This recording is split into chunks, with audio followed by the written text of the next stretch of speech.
Clint Eastwood, who will appear on screens in the 1976 classic The Enforcer on Channel 5 at 10 p.m. this evening, is arguably the most well-known Western cinema actor, making his name with tough protagonists that aren't to be messed with.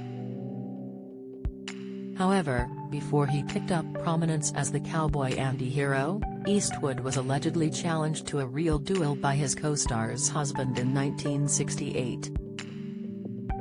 Eastwood had just sprung to fame in the mid-60s when he took a role in the 1968 musical Paint Your Wagon. Gene Seberg co-starred with Eastwood in the Gold Rush-era musical, with multiple reports from the time detailing the pair's passionate affair on set.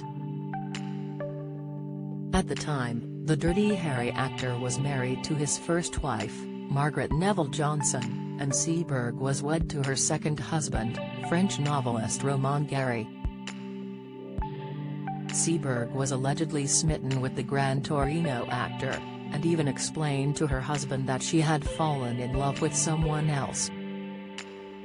Karina Longworth, the host of Hollywood History podcast You Must Remember This, explained that once Gary figured out it was Eastwood his wife was besotted with, he challenged the actor to a duel, although she did not mention what weapons he suggested.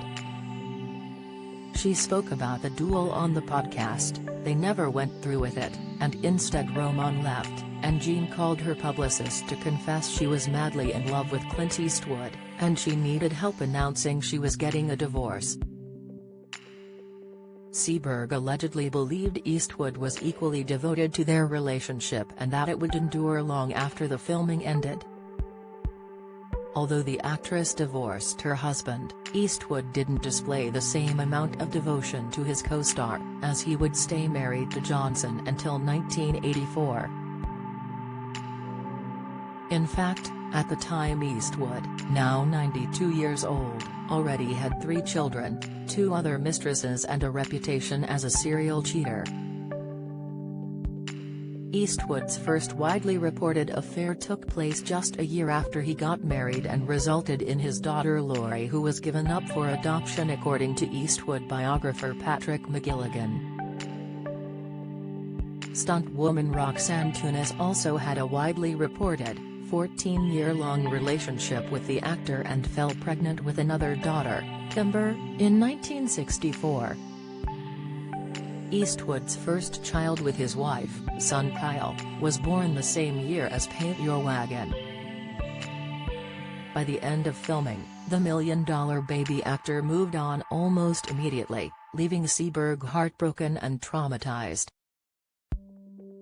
Jerry Pam, the publicist for both stars at the time, shared in 1981, once they got back to Paramount, it was as if Clint didn't know who she was. Gene couldn't believe that he could be that indifferent to her, after everything that had gone on in Baker. Don't miss, she was a very vulnerable woman, and it was a terrible trauma for her. Decades after his fiery affair, Eastwood admitted, "I adored her. She was very happy, and I don't think many got to see that. We spoke of family, friends, relationships. She played an important role in my life." The years following the release of Paint Your Wagon were not kind to the actress, as she found herself one of the most high-profile names under the careful watch of the FBI as part of the controversial program COINTELPRO due to her outspoken support for civil rights groups. In 1970, while still married to Gary, Seberg fell pregnant and the National Endowment for the Humanities reported that the FBI had tipped the Los Angeles Times that the baby was fathered by a member of the Black Panther organization. The actress reportedly experienced such severe distress in the backlash of the published rumor that she went into premature labor and the baby girl was lost. A week after the child's death, Alistair Cook claimed in his Letters from America broadcast that Seberg had used a glass coffin as a glaring proof that the baby was white. The actress' lifelong battle with depression was widely reported, and in 1979, a few days after the 9th anniversary of her daughter's death, Seberg went missing in Paris. Her body was found on September 8 in her car, with her death being ruled a probable suicide, although countless conspiracy theories on what happened to the beloved actress have sprouted over the years. The Enforcer airs tonight on Channel 5 at 10 p.m.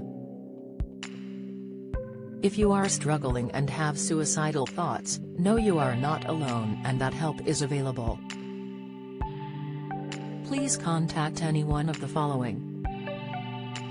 In the UK, you can call the Samaritans free on 116 123, the number will not appear on your telephone bill, or email joe@samaritans.org. In America, the National Suicide Prevention Lifeline is a network of more than 160 crisis centers that provide a 24-hour-a-day service via a free hotline on 001-800-273-8255. Lifeline is a national charity providing all Australians experiencing a personal crisis with access to 24-hour crisis support and suicide prevention services. Call November 13, 2014. Help is always available. If you need it, reach out.